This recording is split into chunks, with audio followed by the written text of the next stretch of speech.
নমস্কার প্রিয় পরিবার, আমি মামনি। রবিবারের স্পেশাল বরের আবদারে আজ করব চিকেন কষা। তো দেখো, কড়াই বসিয়ে দিয়েছি, তেল দিয়ে দিয়েছি। তেলটা গরম হোক, ততক্ষণ আমি আলু সবজিগুলো কেটে নিলাম।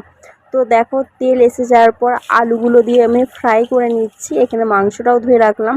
তো আলুগুলো ফ্রাই হয়ে গেছে। হয়ে যাওয়ার পর এখানে ফোড়ন দিয়ে দিলাম, গোটা গরম মশলা ও তেজপাতা দিয়ে ফোড়নটা দিয়ে দিলাম। দেওয়ার পরে দেখো, এখানে আমি পেঁয়াজ কুচি দিয়ে দিচ্ছি। তো পেঁয়াজ কুচিগুলো ভালোভাবে ভাজতে হবে যতক্ষণ না ব্রাউন কালার আসছে। তো ব্রাউন কালার আসার পর দেখো, আমি আদা রসুন পেঁয়াজ বাটা দিয়ে ভালো করে মশলাটা কষিয়ে নিচ্ছি। ঠিক আছে, ভালো করে কষিয়ে তারপর দেখো, এখানে আমি একটু হলুদ গুঁড়ো লঙ্কা গুঁড়ো অ্যাড করছি। তো জিরের গুঁড়ো একটু দিলাম। তো দেওয়ার পর ভালোভাবে মশলাটা কষিয়ে নিচ্ছি। তো দেখো, যতক্ষণ না তেল ছাড়ছে ততক্ষণ পর্যন্ত মশলাটা ভালোভাবে কষাতে হবে। তো দেখো, মশলাটা কষিয়ে নেওয়ার পর আমি এখানে একটু টমেটো কুচি অ্যাড করলাম। তো হালকা সামান্য নুন দিয়ে দেবো যাতে এর সাথে ভালো মেল্ট হয়। তো দেখো, মশলাটা যাতে ভালো একটা কালার আসে, হালকা চিনি দিয়ে দিলাম।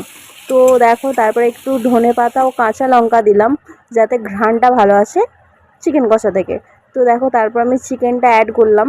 দেখো, চিকেনটা দিয়ে ভালোভাবে কষিয়ে নিচ্ছি।